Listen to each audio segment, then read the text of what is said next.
In this teacher guide, we will give some advice on how to get started with telecollaboration. We will do this by discussing the following 6 steps. Find a partner teacher and class, communicate about elaboration and planning, develop the task, prepare your pupils for the telecollaboration, support them during the telecollaboration, and finally secure the learning results after the session. The first step in setting up a telecollaborative exchange is finding a partner and a partner class.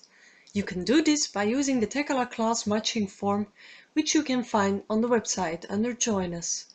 You can also use other similar platforms such as eTwinning. Before beginning your partner search, you should consider the pedagogic language constellation you would like to adopt. Are you looking for a tandem exchange in which your pupils join forces with someone who speaks the language they want to learn? Or are you looking for a lingua franca exchange in which both your pupils and your partner's pupils are non-native speakers of the language they want to learn? Other things you may want to consider are the proficiency level and age group of the pupils of the partner you are looking for. Another consideration are class hours and telecollaboration options. When you want to plan synchronous exchanges, in which pupils work together at the same time, using for example OpenSim, Big Blue Button or Written Chat, you will need a partner class with matching class hours.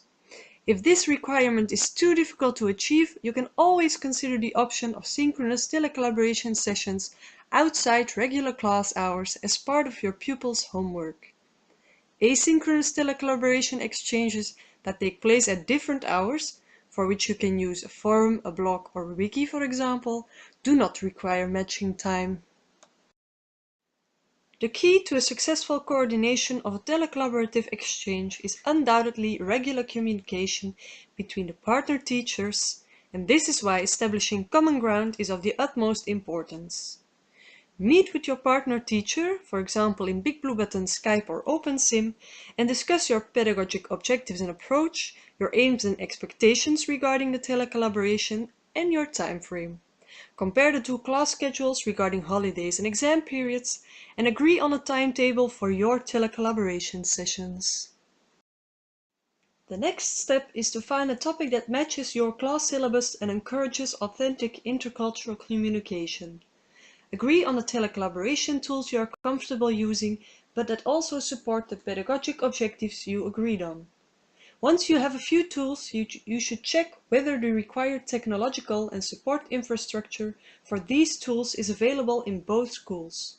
Synchronous oral or video communication from the computer lab, for example, may not be possible at your school for all pupils simultaneously. And by checking this on beforehand, you can already clarify alternative scenarios, such as letting the pupils work from home. The third step is developing the concrete tasks. Discuss the specific linguistic, communicative, and intercultural learning objectives you want your pupils to achieve. Develop the main task together with your partner teacher, in Google Docs for example, and decide which telecollaboration tool best complements the achievement of your pedagogic objectives. If your pupils are meeting the partner class for the first time, start with an icebreaker activity to enable them to get to know each other and to create a bond. Need inspiration for developing the task? In our TeCoLa resources on our website, you can find a teacher guide about characteristics that can help boost learner engagement and motivation, as well as other guides that include examples and tips.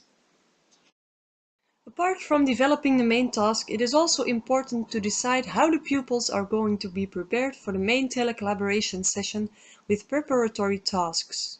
For example, using thematic explorations and helping your pupils to become familiar with the telecollaboration tools. Another aspect that should be specified at this stage are follow-up activities to secure the learning outcomes. These activities might include telecollaborative writing in a forum or wiki, reporting back to class, reflective discussions, or writing an entry in a learning diary or portfolio. And last but not least, agree on a plan B with your partner in case the technology fails, and agree on a way of communicating during the exchange should anything go wrong.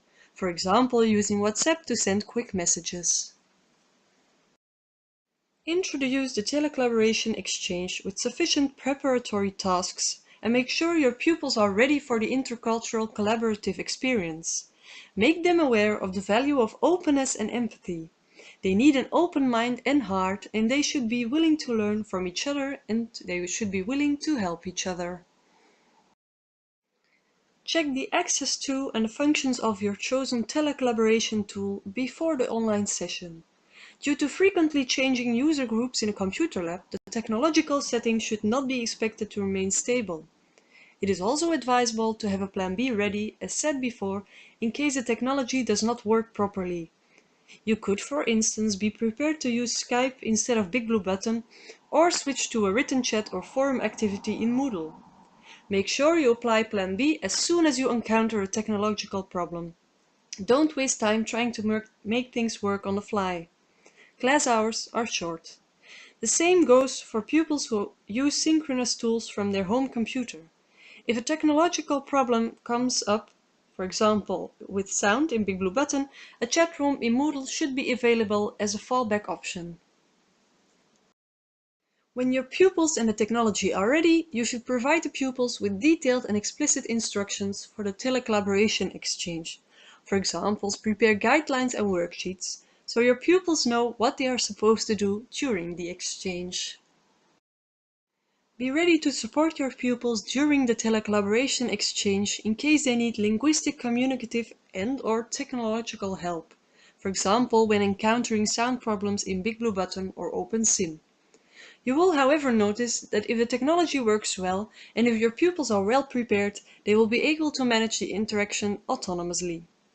Observe the online discussions, and if an interesting or sensitive conversation emerges, discuss it in class with your whole group afterwards. Secure the learning results and experiences of the pupils in follow-up activities. Follow-up activities can be individual or collaborative, and they can be carried out in class or at home, with or without telecollaboration support. Pupils could write a learning diary, for which it might be helpful to give them some guiding questions. Follow-up activities can also include assessments and reflective sessions guided by specific questions.